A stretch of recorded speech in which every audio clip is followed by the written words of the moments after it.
మరొక అతిథి ప్రశాంత్ బాబు గారు టౌన్ ఎస్ఐ ప్రశాంత్ బాబు గారికి మరియు వేదిక అంతరించిన మన మాజీ డైరెక్టర్ డాక్టర్ సూర్యకుమార్ గారికి ప్రిన్సిపల్ గారికి మరియు ఇచ్చేసిన మా అమూల్యమైన మహర్షి విద్యాలయ తల్లిదండ్రులందరికీ నా యొక్క హృదయపూర్వక నమస్కారాలు మరియు స్వాగతం సుస్వాగతం.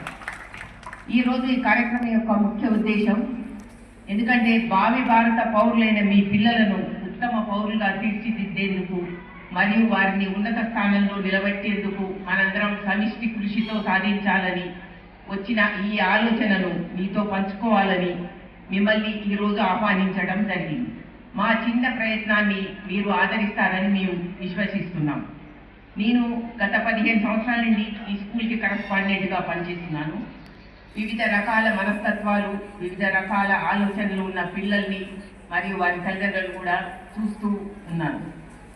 అయితే ఇప్పుడు ముఖ్యమైన విషయం ఏంటంటే కోవిడ్కు ముందు ఉన్న పరిస్థితులు, అప్పుడున్న పిల్లలు చాలా తేడా వచ్చింది. కోవిడ్ ముందున్న పిల్లలు చాలా డిసిప్లిన్గా క్రమశిక్షణతోని వేరే ఏ ఆలోచనలు కూడా లేకుండా వాళ్ళతోని అంటే వాళ్ళు చదువు క్రమశిక్షణ అన్ని విషయాల్లో కూడా చాలా ముందు ఉండేది. కోవిడ్ తర్వాత అంటే ఆ మధ్యలో వచ్చిన గ్యాప్తోని కోవిడ్ తర్వాత వచ్చిన పిల్లలు ఇంట్లో మొబైల్స్కి అలవాటు పడి ఉండొచ్చు బహుశా. ఎందుకంటే 24 గంటలు ఇంట్లో ఉండటం వల్ల తల్లిదండ్రులు కూడా వాళ్ళని కంట్రోల్ చేయలేక ఇంకేదన్నా ఉండొచ్చు, రకరకాల కారణాలు. ఆన్లైన్ క్లాసెస్ కూడా పెట్టడం జరిగింది.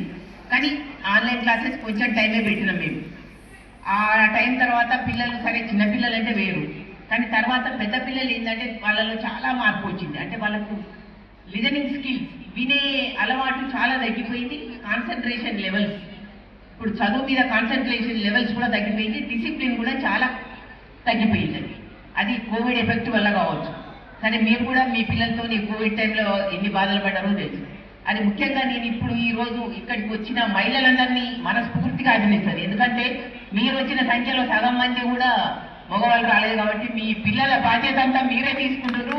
మీ అందరికీ మరొకసారి హృదయపూర్వక ధన్యవాదాలు తెలియజేస్తున్నాను. అయితే ఈ పిల్లల ప్రవర్తనలో వచ్చిన మార్పులు చూసి అదొకటి సమాజంలో ఈరోజు జరుగుతున్న అంటే మైనర్లు ప్రతిరోజు పేపర్లో చదువుతారు. నేను పేపరే చదువుతా, పెద్ద న్యూస్ ఏం చూడను. కానీ పేపర్లు చదివినప్పుడు ఈ మైనర్లు చేసే దొంగతనాలు, మైనర్ల మీద అత్యాచారాలు ఇవన్నీ చూసినప్పుడు అసలు ఈ సమాజం అంటే భవిష్యత్తులో ఏమైతుంది, దొంగతనాలు కూడా చేస్తున్నారు. అదొకటి ముఖ్యంగా డ్రగ్స్ అలవాటు మైనర్లని వాడుకుంటున్నారు. ఇవన్నీ జరుగుతున్నప్పుడు ఈ సమాజం అంటే ముందు పిల్లల్ని మనం ఏ విధంగా కంట్రోల్ చేయాలి. ఎందుకంటే మాకు తల్లిదండ్రులు చాలా మంది వస్తారు, వాళ్ళు వచ్చి సెల్ ఫోన్ చూడొద్దని చెప్పండి అంటారు. సరే నేను ఒకటే నవ్వుతా చెప్తా, కానీ మరి మా దగ్గర చూడట్లే కదా, మీ ఇంట్లో చూస్తుంటే మీరెందుకు కంట్రోల్ చేయలేకపోతున్నారు?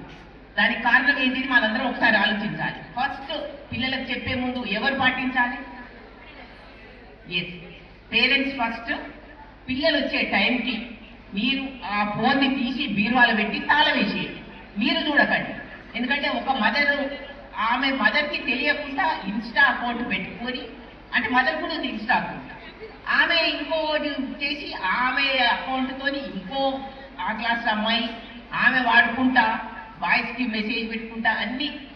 ఇంకొక అయితే అదే క్లాస్ ఉన్న అమ్మాయికి అబ్బాయి పేరు మీద మెసేజ్ పంపటం, ఇద్దరు అమ్మాయిలే కావాలని ఏంటంటే ఫన్. ఇక మదర్ వచ్చింది, అరే ఇన్స్టా ఏంటిది వాళ్ళ తమ్ముడు అంటే మనం ఇన్స్టా అకౌంట్ లేకపోతే మన పిల్లలు కూడా వాడరు కదా. ఈ మొబైల్తో ఏమేమి జరుగుతున్నాయి అనేది మీకు పేర్లు చెప్పొద్దు కానీ ఒక ఉట్టి జరిగిన సంఘటనే చెప్తుంది. మా స్కూల్లో జరిగినాయి ఇలాంటి చాలా జరుగుతున్నాయి. మనం ఫస్ట్ మన పిల్లలకు ఎవరు గురువులు, మొదటి గురువులు ఎవరు చెప్పండి? మనం ఏం చేస్తే వాళ్ళు మనల్ని ఇమిటేట్ చేస్తారు కదా. మీరు హెల్దీ ఫుడ్ తింటే హెల్దీ ఫుడ్ తింటారు, మీరు జంక్ ఫుడ్ తింటే జంక్ ఫుడ్ తింటారు. మీరు ఏం మాట్లాడతారు? పిల్లలు కొన్ని చాలా అసభ్యకరమైన మాటలు మాట్లాడతారు. అదొకటి మాకు చాలా బాధ అవుతుంది నాకు అసలు. ఎందుకంటే మనం ముందుకు పోతున్నాం, ఎక్కడో స్పేస్కు పోతున్నాం, ఎన్నో అధిగమించినాం మనం. అటువంటిప్పుడు ఇంకా అనాగరిక భాష మాట్లాడడం అనేది ఇది సభ్య సమాజంలో కరెక్ట్ కాదు. ఇది అని మనందరం కూడా ఒకసారి కృషి చేయాలని. ఇంట్లో పిల్లల ముందు ఇంకొకటి, కొంతమంది పేరెంట్స్ వచ్చి పిల్లల ముందే టీచర్ని తిడతారు, స్కూల్ని తిడతారు. అది ఎంతవరకు అంటే రేపు పొద్దున వాళ్ళు ఏంటంటే సరే తిడతారు, మా 10th తర్వాత మీరు మా స్కూల్ నుంచి వెళ్ళిపోతారు, we don't bother about that. కానీ రేపు పొద్దున వాళ్ళు దాన్ని అవకాశంగా తీసుకొని వాళ్ళు ఏదైనా తప్పు చేసినా కూడా ఇంకోళ్ళ మీద మోస్తారు. మీ ద్వారానే వాళ్ళు వింటారు ఈ నెగటివ్ టాక్. మా తల్లిదండ్రులు మాకు ఇచ్చిన ఒక గొప్ప వరం ఏంటంటే ఆ రోజులు అంటే మా మదర్ చాలా వీక్లీ చదివేది. ఇప్పుడు మా అమ్మ 18 years. ఆమె బుక్స్ చదువుతుంటే నేను 6th నుంచి కూడా నేనే వీక్లీస్ అవి చదువుకుంటే ఇంకా వేరే బుక్స్ చిన్నగా మంచి బుక్స్కి మారిపోయి ఆ బుక్స్ చదవడం అనేది అలవాటు వచ్చేసింది. మా అమ్మ చదవబట్టి మా అమ్మ కుట్లు కుట్టేది చీరల మీద.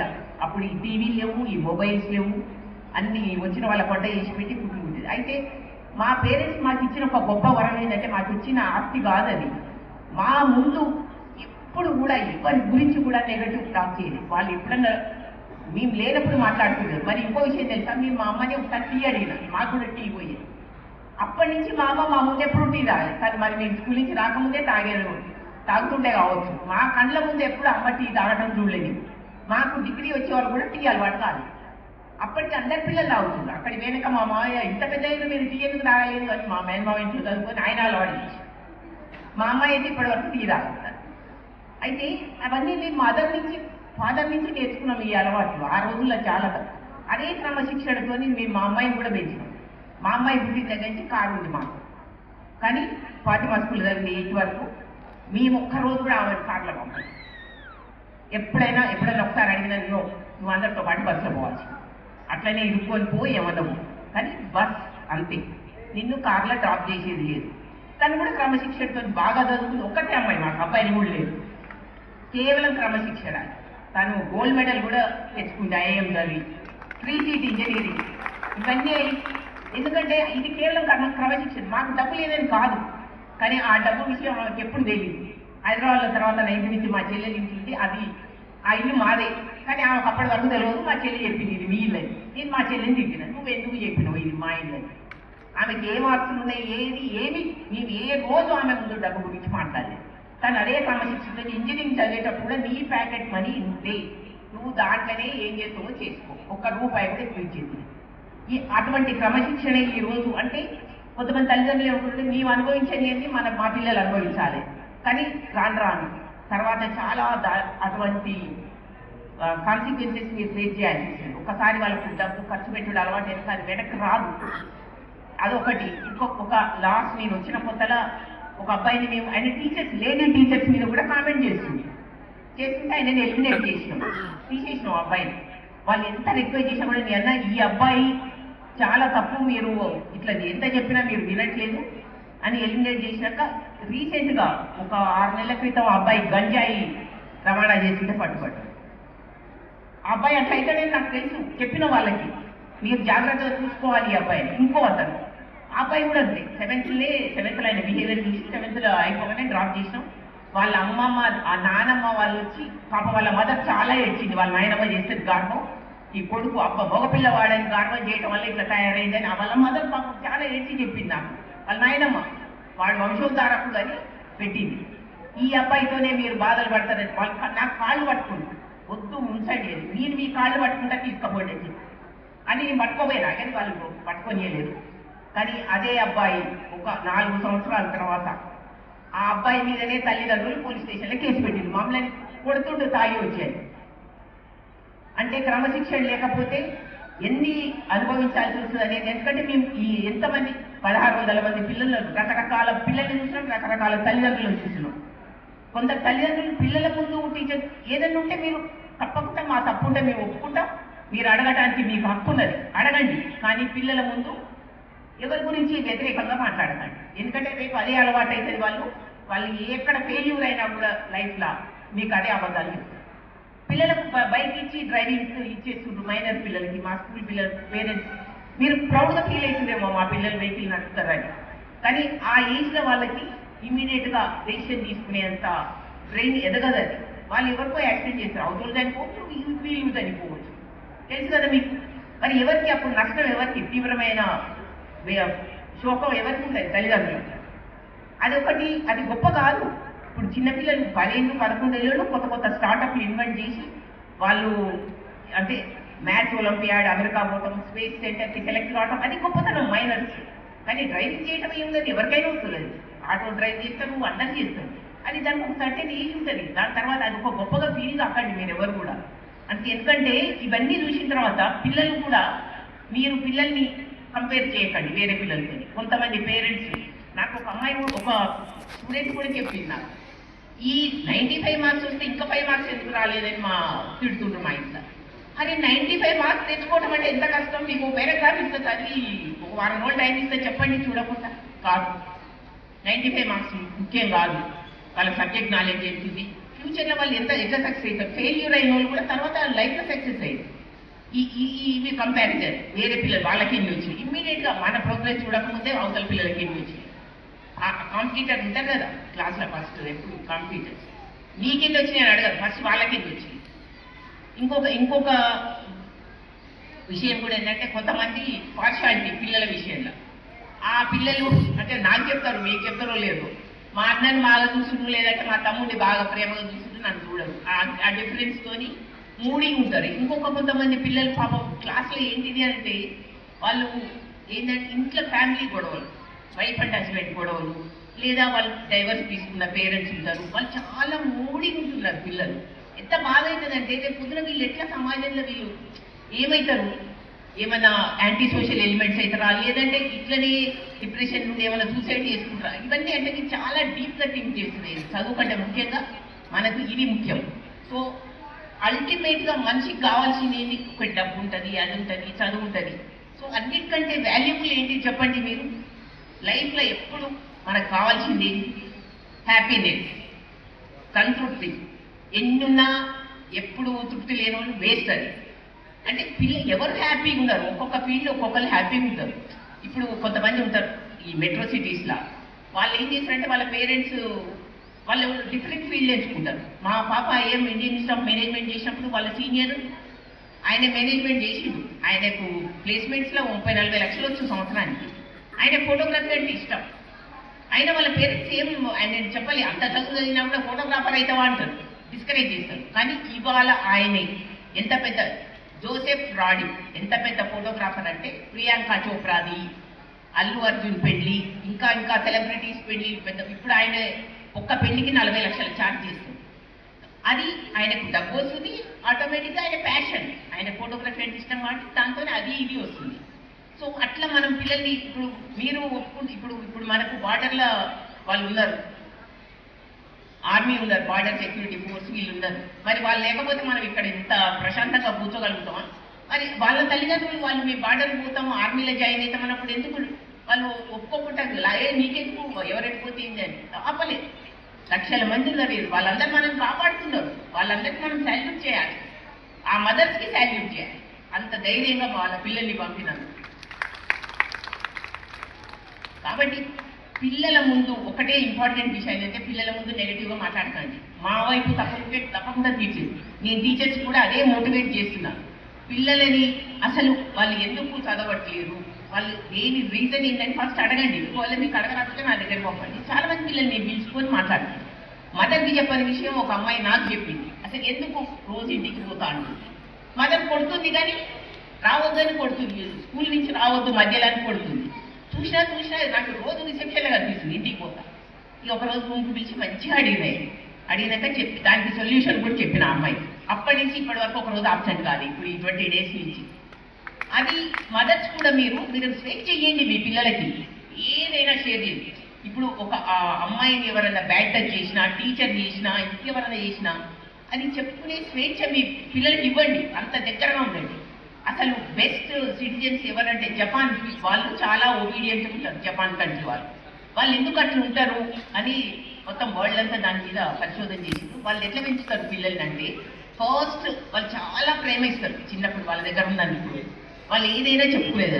అట్లే వాళ్ళు ఏం చేస్తారు, ఇంట్లో ఇప్పుడు మీరు మీ పిల్లలతో ఇల్లు సర్దిస్తారా, సర్దియరు. బొమ్మలతో ఆడుకొని ఎక్కడెక్కడ పడేస్తే మీ తల్లులు నానా కష్టాలు పడి సర్దుతారు. వద్దు, వాళ్ళని పిలవండి, మన ఇద్దరం కలిసి సర్దుదామా అని చెప్పండి ఓపికగా. మన ఇద్దరం కలిసి మన ఇల్లు చాలా క్లీన్గా పెట్టుకోవాలి అని మోటివేట్ చేయండి. వాళ్ళని కూడా మీ ఇంటి పనులలో పార్టిసిపేట్ చేయండి. ఎందుకంటే మా అమ్మాయి 6th నుంచి ఆమె తిన్న ప్లేట్ తీసి సింక్లో వేయాలి. 6th క్లాస్లో అలవాటు చేసినాం. ఇప్పుడు మా సార్ కూడా, డాక్టర్ అర్జున్ రెడ్డి మా హస్బెండ్, ఆయన కూడా తీసి ప్లేట్ సింక్ అట్లా అలవాటు చేసి పెట్టాము. ఇంట్లో ఎప్పటికీ సర్వెంట్ ఉంటుంది మాకు, 24/7 ఉంటుంది. అయినా కూడా మా ప్లేట్ మేము తీసి సింక్ వేస్తాం, మా కప్పు తీసుకుపోయి మేము అక్కడ పెడతాం. అయితే పిల్లల్ని మీ హౌస్ హోల్డ్ వర్క్లో పార్టిసిపేట్ చేస్తే ఏమవుతుందంటే, వాళ్ళకు ఫిజికల్ ఎక్సర్సైజ్ అని ప్లస్ కాన్ఫిడెన్స్ వస్తుంది, మేము చేయగలుగుతాము అని. ఒక్కొక్కటి ఈ చిన్న చిన్న విషయాలే వాళ్ళ కాన్ఫిడెన్స్ లెవెల్స్ పెరిగి వాళ్ళ స్కిల్స్ డెవలప్ అవుతాయి. అది కూడా చెప్పండి మీరు ఖచ్చితంగా. ఇంటి పనుల వాళ్ళని భాగస్వామ్యం చేయండి. జపనీస్ పేరెంట్స్ ఏం చేస్తారంటే వాళ్ళ క్లాస్ రూమ్స్ కూడా క్లీన్ చేపిస్తారు స్కూల్స్ వాళ్ళు. సరే ఓకే, మేము క్లాస్ రూమ్స్ అయితే క్లీన్ చేయించాం. అయితే కొంతమంది బాయ్స్ కంప్లైంట్ ఇస్తారు, బాత్రూమ్ స్మెల్ వస్తుంది. బాత్రూమ్ పొయ్యి వచ్చి వాటర్ తిప్పాలని మీ ఇంట్లో అయితే తిప్పారా? నేను ఒకటే చెప్పిన పిల్లలకి, ఓకే స్మెల్ వస్తుంది. ఇప్పుడు మీ మదర్ వచ్చి ఇక్కడ మన స్కూల్లో క్లీన్ చేయమంటే క్లీన్ చేయరు, కానీ మీ ఇంతమంది డర్టీ ఒక ఆయా క్లీన్ చేస్తుంటే మీరు ఆమెకి ఎంత సింపతి చూపించాలి? ఎవరు క్లీన్ చేస్తారు ఆ పని? ఎవరు మన డబ్బులు ఇచ్చినా ఎవరు చేయమని. కాబట్టి మీరు కనీసం యూరిన్ పాస్ చేసి రాగానే వాటర్ తిప్పండి, స్మెల్ రాకుండా. అదే సొల్యూషన్. మీరు కంప్లైంట్ ఇస్తున్నారు, but be a solution in that problem అని చెప్తున్నది. ఇక అప్పటికి నా దగ్గర రాదు, మరి ఎవరికి చెప్తారో. ఎందుకంటే ఇవన్నీ ఈ చిన్న చిన్న మేనర్స్. మా అమ్మాయి ఫస్ట్ డే స్కూల్కి పోయినప్పుడు చిన్నప్పుడు ఏం చెప్పింది తెలుసా? నువ్వు ఇంకోళ్ళ వస్తువులు తీసుకోవద్దు, ఇంటికి తీసుకురావద్దు, నీ వస్తువులు పోగొట్టుకో. అది వెరీ ఇంపార్టెంట్. అది పిల్లలందరికీ మీరు చెప్పండి గట్టిగా. ఇంకోళ్ళ వస్తువులు తేవద్దు, నీ పోగొట్టుకో. నీకేమైనా అన్యాయం జరిగితే తప్పకుండా నీ వాయిస్ రేజ్ చేయి, చెప్పు, లీగల్ వేసి ఇది జరిగింది అని చెప్పండి. అట్లా చెప్పమని మీరు ఎంకరేజ్ చేయండి మీ పిల్లల్ని. అది చాలా ఇంపార్టెంట్. అది ఒక మంచి మేనర్స్ కూడా. పిల్లలు కూడా చాలా ఎమోషనల్గా మీ పిల్లలతో చాలా కాంటాక్ట్ బాండింగ్ ఉండాలి. వాళ్ళు ఎమోషనల్గా స్ట్రాంగ్ కావాలి. ఏ కష్టం వచ్చినా ఫిజికల్గా కానీ మెంటల్గా కానీ అన్ని కష్టాలు తట్టుకునేందుకు ఏ కష్టం రావద్దు మా పిల్లలకు అనొద్దు. ఎండల ఎగరాలి, హార్డ్ వర్క్ చేయాలి, బరువులు ఎత్తాలి, అన్నీ చేయాలి. ఇట్లయితేనే ఫ్యూచర్లో ఇట్లుంటుంది. ఎందుకంటే జపాన్లో భూకంపాలు వస్తాయని మీ అందరికీ కూడా తెలుసు కదా. రెగ్యులర్గా ప్రతి స్కూల్లో అందరి పిల్లలకు ఒక ట్రైనింగ్ ఇస్తారు. ఒక సైరన్ మాక్ డ్రిల్ ఉంటుంది. ఒక సైరన్ పోగానే అందరి పిల్లలు లైన్లో వచ్చి ఇమీడియట్గా అది ఆ ట్రైనింగ్ ఇస్తారు. చిన్నప్పటి నుంచి ఎల్కేజీ నుంచే వాళ్ళకి ఆ ట్రైనింగ్ ఇస్తారు. అది ఎందుకంటే ఎందుకు ఇస్తారు? వాళ్ళని సేవ్ చేసుకోవడానికి. మాక్ డ్రిల్ అప్పుడప్పుడు సడన్గా సైరన్ ఆన్ చేస్తారు వాళ్ళు, స్కూల్ వాళ్ళు. ఇమీడియట్గా వాళ్ళు వచ్చేస్తారు. ఇట్లాంటి మాక్ డ్రిల్స్ వాళ్ళు ఒక ఇయర్ మొత్తంలో ఒక 6-7 టైమ్స్ చెప్తారు. అందుకే జపాన్ వాళ్ళు చాలా వినయంగా పొలైట్ ఉంటారు, కానీ వాళ్ళన్నింటిలో సక్సెస్ఫుల్. మీకు తెలుసు కదా, జపాన్ మేడ్ ఇన్ జపాన్. అన్ని థింగ్స్ వాళ్ళు వాళ్ళ లాంగ్వేజ్తోనే, ఇంగ్లీష్ లేకుండా జపనీస్ లాంగ్వేజ్తోనే వాళ్ళు అన్ని నేర్చుకొని టెక్నాలజీ కూడా జపాన్లకు ట్రాన్స్లేట్ చేసుకొని వాళ్ళు ఎంత బాగా చేస్తుంది అనేది మీకు మన పేపర్ అంటే చదువుతుంటే తెలుస్తుంది. ఇట్లాంటివన్నీ పిల్లల ముందు ఇంపార్టెంట్ థింగ్స్. పిల్లలకు మేడం చెప్పింది ఇంతకుముందు హెల్దీ ఫుడ్ గురించి. ఖచ్చితంగా పిల్లలకు హెల్దీ ఫుడ్ పెట్టండి. లేకపోతే మనకు రాను హెల్దీ. మన పాతకాలంలో ఏం జరిగింది? వాళ్ళందరూ హెల్దీ ఫుడ్ తిన్నారు. ఇప్పుడు మొత్తం అన్ని కల్తీలు అయిపోయినాయి. బయట అన్నీ చాలా అట్రాక్టివ్ ప్యాకేజెస్ ఉంటాయి పిల్లలకు అట్రాక్ట్ చేయడానికి. వాళ్ళ పిల్లలకి తయారు చేసే వాళ్ళ పిల్లలు మాత్రం తినరు. అవి గుర్తుపెట్టుకోండి. వాళ్ళు కోట్లు సంపాదిస్తారు కానీ వాళ్ళ పిల్లలకు అవి బెటర్. కాబట్టి మీరు కూడా ఈ జంక్ ఫుడ్ అనేది మెల్లగా మీరు తినండి. మీతో పాటు వాళ్ళని తినమనండి. కొద్ది రోజులు మీకు రెసిస్ట్ చేస్తారు వాళ్ళు. పిల్లలు మీరు తినమని ముందుకేస్తారు ఒక పూట అన్నారు, కానీ రెండో పూట వాళ్ళకి ఆకలిసి తింటారు కదా డెఫినెట్గా. అట్లా కుక్కీ పెట్టడం. కొంతమంది పేరెంట్స్ ఓకే అది సుమారు ప్రైమరీ ఫుడ్ ఎంత ఎక్కువ పెట్టి మళ్ళీ ఎంటీ బాక్స్ తీసుకు రావాలి అని ఒక రెస్ట్రిక్షన్స్ ఉన్నాయి. ఎంత తింటారో అంత పెట్టాలి. మీరు కఠినంగా ఉంటేనే మీ పిల్లలు చేయనిస్తారు. కొద్ది రోజులు మీకు వేసింది. ఫోన్ విషయం కూడా నాకు తెలుసు. ఒక అమ్మాయి బాగా చికాకు చేస్తుంది. ఆ ఫోన్ ఇవ్వకపోతే బ్లాక్మెయిల్ చేసింది మమ్మల్ని. ఒక ఫోన్ ఇవ్వకపోతే సూసైడ్ చేసుకుంటాం కూడా బెదిరించే పిల్లలు. ఇవన్నీ మనం అధిగమించాలంటే మనం వాళ్ళతోని చాలా మెల్లగా చెప్పుకుంటాం. ఇంకొకటి ట్రాప్లో పడిపోతారు కొంతమంది పిల్లలు. అంటే మదర్స్ ఫాదర్స్ ఇద్దరి రోల్ ఉంటుంది. మదర్ ఒకటే మాట మీద ఉండాలి. ఒక పేరెంట్ ఇష్యూ కూడా అదే ఉంది. మదర్ ఏమో ఫోన్ ఇవ్వద్దంటది, ఫాదర్ ఏమో ఇస్తా అంటాడు. ఇట్లున్నప్పుడు ఇంకా ఈ గార్బం చేసినాక ఇంకా మీరు కూడా ఏం చేయలేరు. ఇట్లా ఇద్దరు ఒకటే మాట మీద ఉంటే వాళ్ళు కూడా ఏం చేయలేరు పిల్లలు. ఇక వాళ్ళకు ఆప్షన్ ఉండదు, మీరు చెప్పినట్టు ఇంటారు. ఎందుకంటే ఇవన్నీ మనం కనుక చేసుకోకపోతే ఫ్యూచర్లో బయట ఇట్లాంటి అట్రాక్టివ్ పీపుల్ అంటే మంచి మాటలతో. ఇప్పుడు డ్రగ్స్ కూడా రాను ఆ మెట్రో సిటీస్ నుంచి Tier 2, Tier 3 ఇట్లాంటి టౌన్స్ కూడా వచ్చే అవకాశం ఉంది. చాక్లెట్స్లో కూడా పెట్టి సప్లై చేయడానికి ప్లాన్ చేస్తుండట వాళ్ళు. బయట చాక్లెట్స్ కూడా మీరు కొనేయకండి. ఇవన్నీ అంటే ఫ్రెండ్స్ వాళ్ళు ఎట్లాంటి ఫ్రెండ్స్తో తిరుగుతుండ్రు ఇది కూడా మీరు గమనించండి. ఆ ఫ్రెండ్స్ సరి అయిన వాళ్ళేనా లేదంటే వాళ్ళ ఫ్రెండ్స్తో మాట్లాడమనండి, కానీ డీప్ ఫ్రెండ్షిప్ మాత్రం చేయొద్దని చెప్పండి దయచేసి. వాళ్ళ నుంచి ఈజీగా ట్రాప్ అవుతారు. కొంతమంది చాలా మంచి మెస్మరిజంతో ట్రాప్ చేస్తారు పిల్లల్ని, మంచిగా తీయగా మాట్లాడి. ఎవరైతే ఇంట్లో ఆ ప్రేమ దొరకని వాళ్ళు బయట వాళ్ళ ప్రేమకు తొందరగా లొంగుతారు. కాబట్టి మీరు మంచి ప్రేమని మనస్ఫూర్తిగా 100% వాళ్ళని మీ ప్రేమ చూపియండి వాళ్ళ మీద. అప్పుడు మీరు చెప్పినట్టు వింటారు, వాళ్ళకు ఒక భరోసా ఉంటుంది, కాన్ఫిడెన్స్. ఓకే, ఏం జరిగినా నాకు నా తల్లిదండ్రులు ఉన్నారనేది. కాబట్టి ఈ కార్యక్రమం యొక్క ముఖ్య ఉద్దేశం ఇది. దీనికోసమే ఎందుకంటే ఇంతమంది ప్రవర్తన పిల్లలు ఏమైపోతారు అన్న దాంతో.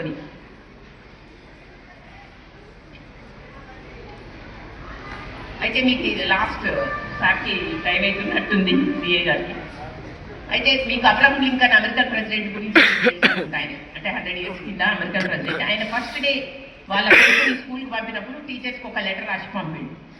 ఇంకా ఇది ఒకసారి మీకు చదివి వినిపిస్తాను. నా కొడుకు ఈరోజు పాఠశాలకు వెళ్ళటం మొదలు పెడుతున్నాడు. ఇప్పుడు అతను కొత్తగా వింతగా ఉంటుంది, కాబట్టి ఆయన పట్ల కొంచెం సున్నితంగా వ్యవహరించాలని నా కోరిక. ఇది ఒక పెద్ద సాహస యాత్ర.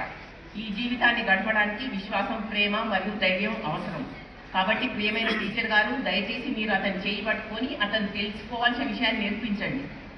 ప్రతి శత్రువుకు ఒక స్నేహితుడు ఉంటాడని అతనికి నేర్పించండి. అందరూ న్యాయంగా ఉండరు, అందరూ నిజాయితీగా ఉండరని అతను తెలుసుకోవాలి. కానీ ప్రతి దుర్మార్గునికి ఒక వీరుడు ఉంటాడు, ప్రతి అవినీతి రాజకీయ నాయకుడికి ఒక అంకిత భావం కలిగిన నాయకుడు ఉంటాడని అతనికి నేర్పించండి.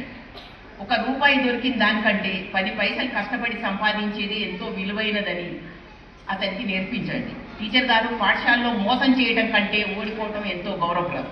అంటే కాపీ కొట్టి పాస్ కావడం కంటే ఫెయిల్ అయినా పర్వాలేదని చెప్పండి. వీలైతే అసూయకు దూరంగా ఉంచండి మరియు నిశ్శబ్ద నవ్వు యొక్క రహస్యాన్ని అతనికి నేర్పించండి. బాధగా ఉన్నప్పుడు ఎలా నవ్వాలో, కన్నీళ్లు పెట్టుకోవడంలో ఏమాత్రం సిగ్గులేదని అతనికి నేర్పించండి. తప్పు లేదు. ఫెయిల్యూర్స్లో, వైఫల్యంలో కీర్తి, విజయంలో నిరాశ ఉండవచ్చు, ఏదైనా ఉండవచ్చు. ఫెయిల్యూర్స్ని, సక్సెస్ని రెండు సమానంగా తీసుకోమని అతనికి నేర్పించండి. చదువుతో పాటు ఆకాశంలో పక్షులు, సూర్యుడిలో తేనెటీగలు, పచ్చని కొండపై పువ్వులు వంటి పరమ రహస్యాలను గురించి ఆలోచించడానికి కూడా సమయం ఇవ్వండి. అందరూ తప్పు అంటున్నా సరే సొంత ఆలోచనలపై విశ్వాసం ఉంచడం నేర్పించండి. అందరూ ఒకే పని చేసినప్పుడు వారితో పాటు గుంపులో వెళ్లకుండే ఉండే బలాన్ని నా కొడుకు ఇవ్వడానికి ప్రయత్నించండి. అందరి మాట వినటం నేర్పించండి. కానీ తాను విన్న వాటన్నిటినీ సత్యం అనే తెరపై వడపోసి కేవలం మంచిని మాత్రమే తీసుకోమని అతనికి నేర్పించండి. తన ప్రతిభను మరియు తెలివితేటలను అత్యధిక విలువ ఇచ్చే వారికి అమ్ముకోమని నేర్పించకండి. కానీ తన హృదయం మరియు ఆత్మకు మాత్రం ఎప్పటికీ వెల కట్టకూడదని నేర్పించండి. అసహనంగా ఉండడానికి ధైర్యంగా ఉండడానికి సహనం అతనికి ఉండనివ్వండి. తనపై తనకు అత్యున్నత విశ్వాసం కలిగి ఉండాలని నేర్పించండి. ఎందుకంటే అతను అప్పుడు మాత్రమే అతని మానవత్వంపై, దేవుడిపై అత్యంత విశ్వాసం కలిగి ఉంటాడు. టీచర్ గారు, ఇవి నా విన్నపాలు. మీరు చేయగలిగినంత ఉత్తమంగా చేయండి. అతను చాలా మంచి పిల్లాడు మరియు అతను నా కొడుకు అని ఆ అమెరికన్ ప్రెసిడెంట్ టీచర్కి రాసింది. ఇలా సున్నితంగా మీరందరూ కూడా ప్రతి టీచర్కి జాయిన్ చేసాం చెప్పండి. సున్నితంగా వ్యవహరించండి. తప్పులుని ఏమైనా చేస్తే మాకు తెలియజేయండి అని. సో ఎందుకంటే మీకు కూడా మీ అందరూ కూడా మా పిల్లలు సక్సెస్ కావాలనే మీరు అనుకుంటారు. ఎవరు కూడా మా పిల్లలు చెడిపోవాలి, మా పిల్లలు చదువు రావద్దు అని. అయితే కేవలం చదివే కాదు, ఒకసారి స్కూల్ లెవెల్లో చదవని వాళ్ళు తర్వాత కాలేజ్ లెవెల్ వెనక షేర్ ఉంటుంది. కానీ అది ఆ చుట్టుపక్కల ఆయన చుట్టూ ఉన్న స్నేహితులు ఎటువంటి వారు, మీరు ఎంత వాళ్ళకు ప్రోత్సహిస్తున్నారు. ఒకవేళ మార్క్స్ తక్కువ వచ్చినా కూడా ఏం కాదు, మీకు ఇంకో అవకాశం ఉంది అని చెప్పండి. ఇంకా లైఫ్లో కొన్ని ఉదాహరణలు చెప్పండి. 12th ఫెయిల్ అని ఒక సినిమా కూడా వచ్చింది కదా, ఆయన 12th ఫెయిల్ అయ్యి ఇవాళ ఐఏఎస్ అయింది కదా, మీకు తెలుసు కదా, ఐఏఎస్ కాదు ఐపీఎస్ అయ్యి. సో అట్లా కూడా అవకాశం ఉంటుంది. అంటే పాజిటివ్ సైడ్ చెప్పండి. ఇంకా నీకు చాలా భవిష్యత్తు ఉంది, ఇంకా టైం ఉన్నది, మీరు నిరాశపడకుండా మళ్ళీ ప్రయత్నం చేయని చెప్పండి. ఇవన్నీ మీ నుంచి ఆశించి మీరు కానీ మేము కానీ అందరం కలిసి ఒక మంచి సమాజాన్ని ఏర్పరచాలి. కేవలం మనం ఒక ఎడ్యుకేషనే కాదు, ఇంకా చాలా, ఎందుకంటే ఇప్పుడు జరిగే సమాజంలో ఉన్న వాటి భవిష్యత్తులో ఇలాంటివి జరగొద్దని, అంటే మనందరం మీరు మేము కలిస్తేనే మంచి సమాజం ఏర్పడుతుంది, మీ పిల్లలు కూడా మంచి వాళ్ళు అవుతారనే ఉద్దేశంతో ఈ కార్యక్రమం పెట్టడం జరిగింది. ఇంత పెద్ద సంఖ్యలో వచ్చిన మీ అందరికీ నిజంగా నా హృదయపూర్వక ధన్యవాదాలు తెలియజేసుకుంటున్నాను.